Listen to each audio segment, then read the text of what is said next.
Assalamualaikum warahmatullahi wabarakatuh. Yang terhormat Ibu Ruwaidah selaku dosen mata kuliah Bahasa Indonesia dan teman sejawat kelas PIC yang berbahagia. Puji dan syukur marilah kita panjatkan kepada Allah Subhanahu wa taala atas nikmat kesehatan dan salawat serta salam semoga tetap tercurahkan kepada baginda Rasulullah sallallahu alaihi wasallam. Materi yang akan kami presentasikan kali ini yaitu tentang asal mula bahasa Indonesia. Saya Rifan Aiman Zaki selaku moderator di kelompok 7 dan rekan-rekan saya Nadia Akri Julianti, Putri Zahra Syafikah, dan Naina Imelda akan membimbing presentasi ini ke depannya. Asal mula bahasa Indonesia. Bahasa Indonesia adalah bahasa resmi Negara Kesatuan Republik Indonesia dan bahasa Persatuan Bangsa Indonesia. Dari sudut pandang linguistik, bahasa Indonesia adalah sebuah variasi dari bahasa Melayu. Dalam hal ini, dasar yang dipakai adalah bahasa Melayu Riau, tetapi telah mengalami perkembangan akibat penggunaannya sebagai bahasa kerja dan proses pembakuan pada awal abad ke-20. Sampai saat ini, bahasa Indonesia merupakan bahasa yang hidup dan terus berkembang dengan pengayaan kosakata baru, baik melalui penciptaan maupun melalui penyerapan dari bahasa daerah dan bahasa asing. Pada zaman Kerajaan Sriwijaya, bahasa Melayu dipakai sebagai bahasa kenegaraan.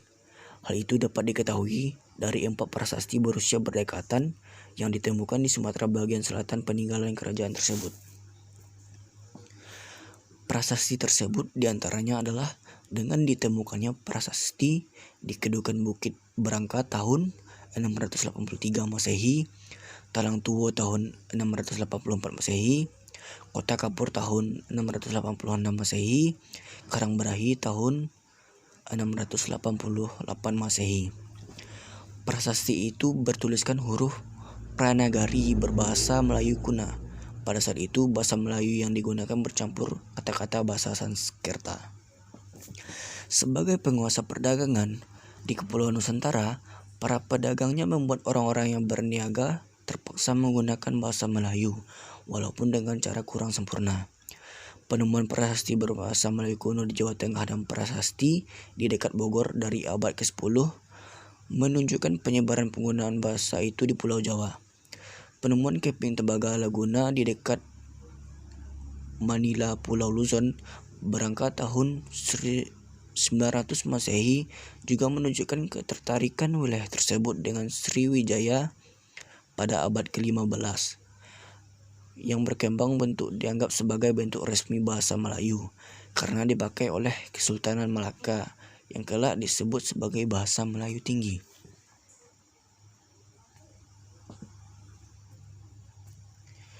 Kemudian, Malaka merupakan tempat bertemunya para nelayan dari berbagai negara, dan mereka membuat sebuah kota serta mengembangkan bahasa mereka sendiri dengan mengambil kata-kata yang terbaik dari bahasa di sekitar daerah tersebut. Malaka yang posisinya sangat menguntungkan menjadi bandar utama di kawasan Asia Tenggara. Bahasa Melayu menjadi bahasa yang paling sopan dan paling tepat di kawasan Timur Jauh. Ejaan resmi bahasa Melayu pertama kali disusun oleh C.H. A. van Ophuijsen yang dibantu oleh Muhammad Taib Sultan Ibrahim dan Nawawi Sultan Makmur yang dimuat dalam kitab Logat Melayu pada tahun 1801. Proses pengesahan bahasa Indonesia sebagai bahasa persatuan. Awal abad ke-20 zaman penjajahan Belanda, pemerintah kolonial Hindia Belanda melihat pegawai pribumi yang kemampuan memahami bahasa Belanda sangat rendah. Hal ini menyebabkan pemerintah tersebut ingin menggunakan bahasa Melayu untuk mempermudah komunikasi, yakni dengan patokan bahasa Melayu tinggi yang sudah mempunyai kitab-kitab rujukan. Pada tahun 1908, dibentuk Komisi for the Volkskultur atau Komisi Bacaan Rakyat untuk penyebaran bahasa Melayu yang lebih luas. Pada tahun 1917, diganti menjadi Balai Pustaka. Pada 16 Juni 1927, saat sidang rapat Dewan Rakyat, Jahja Datuk Kaju pertama kali menggunakan bahasa Indonesia dalam pidatonya. Dan pada tanggal 28 Oktober 1928, Muhammad Yamin mengusulkan bahasa Melayu sebagai bahasa nasional, dan bahasa Indonesia resmi diakui sebagai bahasa persatuan bangsa pada saat Sumpah Pemuda. Pada tanggal 25 sampai 28 Juni 1938 dilangsungkan Kongres Bahasa Indonesia pertama di Solo, yang menghasilkan bahwa usaha pembinaan dan pengembangan bahasa Indonesia telah dilakukan secara sadar oleh cendekiawan dan budayawan. Pada saat itu, pada 18 Agustus 1945, ditandatanganilah Undang-Undang Dasar 1945 pada bab 15 pasal 36 yang menetapkan bahwa bahasa Indonesia adalah bahasa negara. Perkembangan ejaan bahasa Indonesia sampai saat ini. Ejaan merupakan keseluruhan aturan atau tata cara untuk menulis suatu bahasa, baik yang menyangkut lambang bunyi, penulisan kata, penulisan kalimat, maupun penggunaan tanda baca.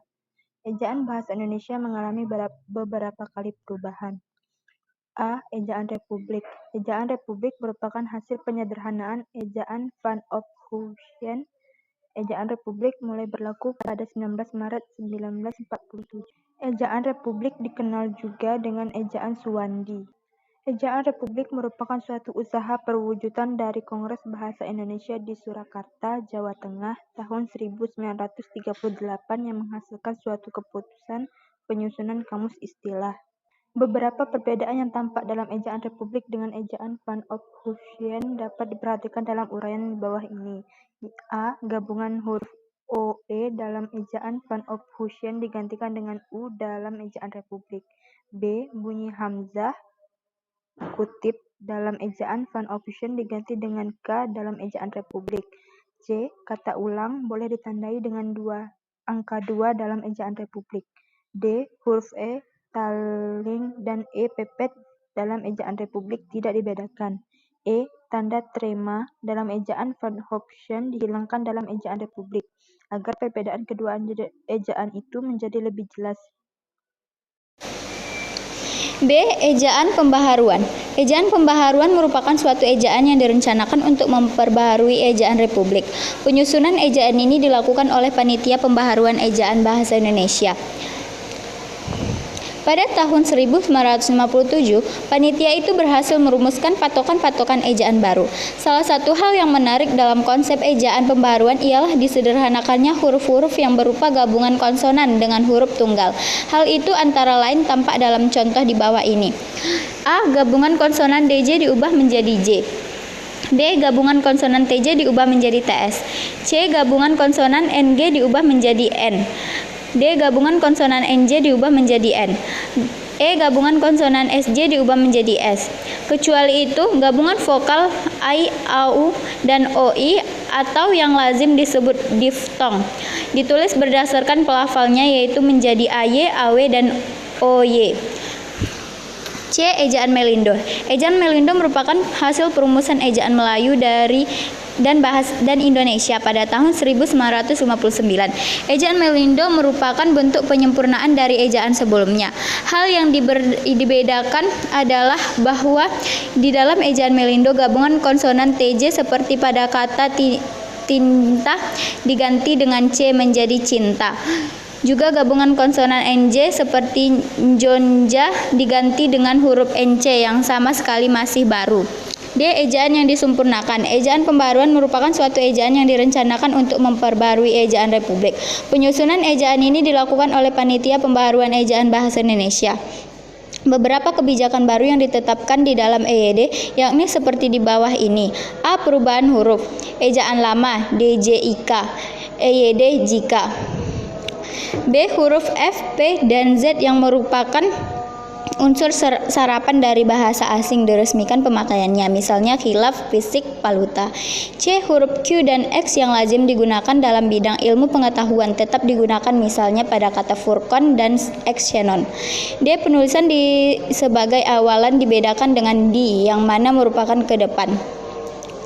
E. Data ulang ditulis penuh dengan mengulang unsur-unsurnya. Angka 2 tidak digunakan sebagai penanda perulangan, misalnya anak-anak bukan anak 2. Bersalam-salaman bukan bersalam 2 AN. Secara umum, hal-hal yang diatur dalam EYD adalah sebagai berikut. 1. Penulisan huruf termasuk huruf kapital dan huruf miring. 2. Penulisan kata. 3. Penulisan tanda baca. 4. Penulisan singkatan dan akronim. 5. Penulisan angka dan lambang bilangan. 6. Penulisan unsur sarapan sedikit teks isi. E yaitu Pedoman Umum Ejaan Bahasa Indonesia atau PUEBI. EYD berubah menjadi PUEBI atau Pedoman Umum Ejaan Bahasa Indonesia sebagai pedoman umum sejak akhir 2015 silam. Perubahan yang dilakukan oleh Badan Pengembangan dan Pembinaan Bahasa Indonesia ini berlandaskan Peraturan Menteri dan Kebudayaan RI Nomor 50 Tahun 2015. Dalam hal ini, PUEBI dibentuk atas dasar EYD sebelumnya. Hanya saja, pada PUEBI terdapat penambahan aturan dalam penulisan.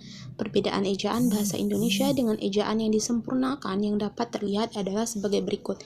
Yang pertama yaitu penambahan huruf vokal diftong, yang kedua penggunaan huruf kapital, dan yang ketiga yaitu penggunaan huruf tebal.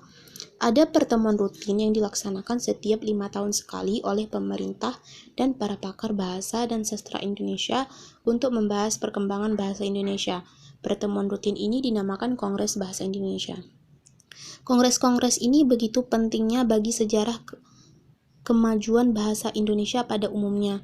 Oleh karena itu, dengan adanya Kongres Bahasa Indonesia menjadi lebih kompleks kosakatanya, menjadi lebih mantap dalam pembakuan kata atau dalam penyerapan bahasa asing. Hal itu terjadi dan dibahas dalam Kongres Bahasa Indonesia. Yang F yaitu Ejaan Bahasa Indonesia atau biasa kita sebut EYD.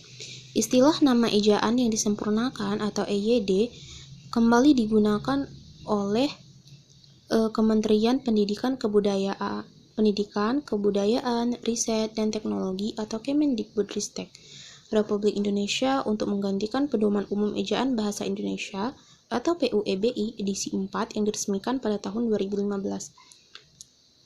Ada 7 aturan baru EYD yang disampaikan pada Kamis 18 Agustus 2022 dalam taklimat media di kantor Badan Pengembangan dan Pembinaan Bahasa Rawamangun, Jakarta Timur bersama pembahasan mengenai tema dan logo Kongres Bahasa Indonesia yang ke-12. Yang pertama yaitu penambahan kaidah baru, yaitu penambahan gabungan huruf vokal yang disebut monoftong. Yang kedua yaitu perubahan kaidah, adalah pengkhususan penulisan bentuk terikat maha untuk kata yang berkaitan dengan Tuhan. Yang ketiga, perubahan redaksi dipakai menjadi digunakan pada penggunaan tanda baca titik. Yang keempat yaitu pemindahan kaidah, merupakan tentang penulisan unsur serapan berupa imbuhan yang semula ada di PUEBI atau diatur dalam ejaan, dipindah ke Pedoman Umum Pembentukan Istilah PUPI.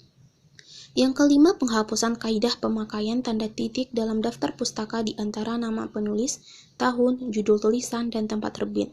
Yang keenam yaitu perubahan contoh, yaitu penambahan dan penggantian contoh pada kaidah penulisan unsur serapan.